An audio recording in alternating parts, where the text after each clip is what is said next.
Hi, my name is Pam Antorf, and I'm the Program Director for Dental Hygiene and Dental Assisting at Chippewa Valley Technical College. Today I'm going to teach you how to brush your teeth.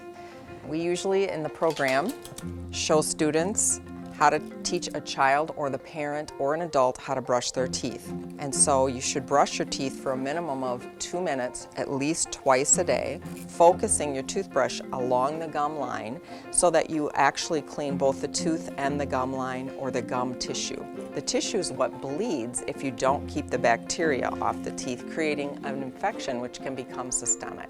So at least twice a day for a minimum of 2 minutes. Now some electric toothbrushes actually have timers, so they do 30 seconds per each quarter of your mouth, or as we call it, each quadrant. If you want to learn more about the CVTC Dental Hygiene or Dental Assisting program, please visit cvtc.edu. Thank you.